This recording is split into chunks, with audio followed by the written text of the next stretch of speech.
The room was a furnace of held breath and flashing bulbs. The House Judiciary Committee hearing, ostensibly about digital privacy, had devolved into its usual theater of partisan barbs. But the air tonight was different. It was thick with a specific electric tension that had nothing to do with algorithms and everything to do with the two women seated at the center of the storm. Ivanka Trump, clad in a dove-gray power suit, her hair a perfect polished helmet, sat with the practiced poise of someone who had spent a lifetime in the eye of the hurricane. She leaned slightly into the microphone, her expression a mask of attentive concern as the previous witness droned on. She was here not as an official advisor, but as a private citizen and businesswoman, a distinction her critics found laughable. To them, she was the embodiment of the administration's blending of family, business, and state. Seated across the dais, her finger hovering over a button on her microphone like a gunslinger over a holster, was Representative Jasmine Crockett of Texas. The freshman Democrat, a former civil rights attorney, had a reputation that preceded her. She was sharp, unfiltered, and possessed a theatrical flair that made her a viral sensation and a conservative nightmare. Her braids were pulled back, her eyes, magnified by stylish glasses, were fixed on Ivanka with an unnerving focus. She hadn't taken her eyes off her since the session began. For 30 minutes the hearing had plodded along. Questions about data mining, Section 230, and foreign interference were lobbed back and forth like tired tennis balls. But the undercurrent was a different game entirely. Crockett had been waiting, biding her time. She watched as Ivanka smiled tightly at a Republican colleague, watched as she whispered to the family friend seated behind her. She saw not a private citizen, but a shield. A beautiful, well-dressed shield placed strategically between the administration and its harshest scrutiny. Finally, the moment arrived. The previous questioner yielded back his time, and the chair recognized the gentlewoman from Texas. A low hum of anticipation rippled through the press gallery. Phones that had been dormant suddenly lifted. "Thank you, Mr. Chairman," Crockett began, her voice calm, almost sweet. "I'd now like to welcome the witness, Miss Ivanka Trump. It's a pleasure to have you here." Ivanka offered a practiced, professional nod. "Thank you, Congresswoman." Crockett leaned forward, her tone shifting from sweet to inquisitorial. "Miss Trump, you're here today as a private citizen, is that correct?" "That's correct," Ivanka confirmed, her voice steady. "And as a businesswoman, an entrepreneur?" "Yes." "And you're also a daughter, a mother, a wife." Crockett listed these roles slowly, letting each one land. "You have a platform, a significant one, independent of your father's political role. You've written books on empowering women, on finding your own voice." Ivanka's smile remained fixed, but a flicker of caution entered her eyes. "I've tried to, yes." "Then I'm curious." Crockett pulled a printed tweet from a stack of papers before her. It was a screenshot of a since-deleted post from the president's account, attacking a female journalist in crude personal terms. "Does the man who fathered your children, the man you chose to marry, the man whose last name you proudly carry, does he speak to you this way?" The room went silent. The question was so unexpected, so profoundly personal, that even the most seasoned journalists paused. It wasn't about policy, it was about dignity. Ivanka's mask slipped for a fraction of a second. A flicker of something, hurt, anger, shock, crossed her features before she regained her composure. "Congresswoman, I'm here to discuss digital privacy, not my marriage." "But that's just it, Miss Trump," Crockett pressed, her voice rising with a preacher's cadence. "You want to separate the public from the private. You want the platform without the accountability.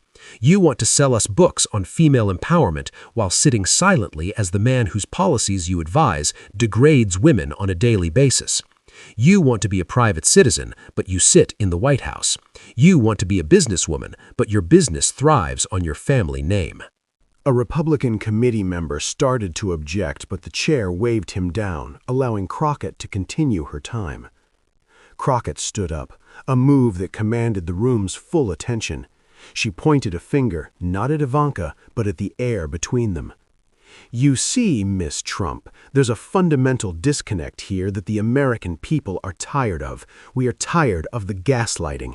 You come in here with your perfect suit and your perfect hair, playing the role of the reasonable, moderate voice, but you are not a moderating influence. You are a facilitator. You are the human shield for a man whose cruelty is his brand. Ivanka's eyes flashed. Congresswoman, I take great offense to that characterization. My father is a man who loves this country. He loves himself, Miss Trump, Crockett shot back, the retort landing like a thunderclap. The room gasped. This was the moment. The hook that had been set 30 seconds ago was now being reeled in with brutal force. Crockett took a breath, letting the silence stretch. When she spoke again, her voice was quieter, laced with a theatrical pity that was more damning than any shout. You know, I look at you, and I can't help but think of all the women who have sat where I'm sitting, who have asked you and your husband for help, for a meeting, for a contract, for a pardon, and they are told to go through the proper channels.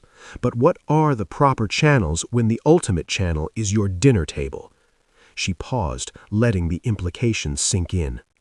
I read an article once, Crockett continued, walking slowly around the edge of the dais. It was about how you and your husband have positioned yourselves as the gatekeepers, the ones who can whisper in the ear of the king. And the king, he listens to you, doesn't he? His perfect daughter. The air quotes were almost visible in her tone. A vein pulsed in Ivanka's temple. My relationship with my father is not the subject of this hearing. Oh, but it is, Crockett insisted, returning to her seat and leaning into her microphone. Because this hearing is about power, who has it, how they use it, and who they use it against. Your family has taken power and turned it into a for-profit enterprise, and you, Miss Trump, are the chief marketing officer. The tension was suffocating. Every person in the room was leaning forward, caught in the gravity of the confrontation. Then Crockett delivered the line. It wasn't shouted, it was delivered with a slow, devastating clarity, each word a separate, deliberate strike.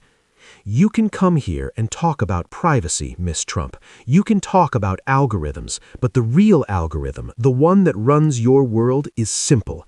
Access equals wealth, and your access is not earned, it's inherited.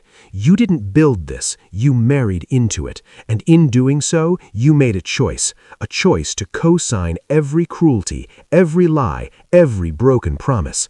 So, while you sit here playing the part of the concerned citizen, remember this: the man whose policies you defend, whose agenda you sanitize, whose temper you manage, that man is not just the President of the United States to the rest of us.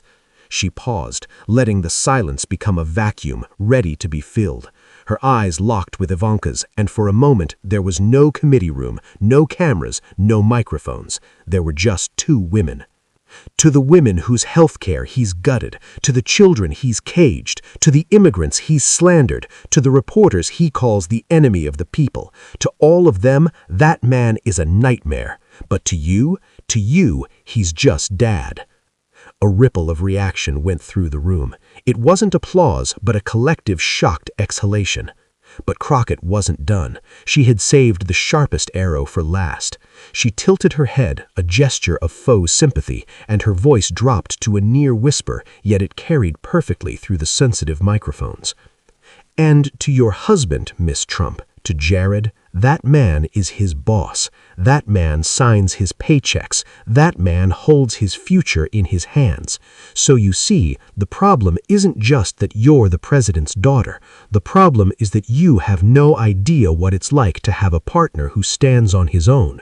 You look at the rest of us with our messy, complicated, equal partnerships, and you probably pity us. But Miss Trump, we pity you. She leaned back in her chair, folding her arms. Because you go home every night to a man who is subservient to your father. You go home to a man whose entire career, whose entire status is a direct result of marrying you. You live in a world where the most powerful man in the world is your dad, and the man in your bed is his employee. The final blow landed. It was a gasp made audible. Crockett had reframed the entire dynamic. She wasn't just attacking Ivanka's silence, she was dissecting the very foundation of her marriage, painting it not as a power couple, but a transactional arrangement within a family dynasty. Ivanka's face drained of color. For the first time, she looked truly lost. Her press secretary behind her was furiously typing on a phone. Her husband, Jared Kushner, seated 2 rows back, was a statue, his jaw tight. "Mr. Chairman," Crockett concluded, her voice returning to her normal professional tone, "I yield back the remainder of my time." The hearing continued, but it was a formality. The damage was done. The moment, the line, the look on Ivanka's face, it was all captured, clipped, and uploaded. Within minutes, it was everywhere. The hashtag began to trend, #TrumpsYourHusband. It was a brutal, brilliant, and utterly devastating summation. Jasmine Crockett hadn't just asked a question, she had, in the span of 5 minutes, told a story about power, complicity, family, and marriage that the entire world was now watching on a loop. And for Ivanka Trump, sitting frozen in the harsh light of the hearing room, the world she had so carefully curated had just been shattered by a woman with a law degree, a pair of stylish glasses, and the perfect, most shocking line of the year.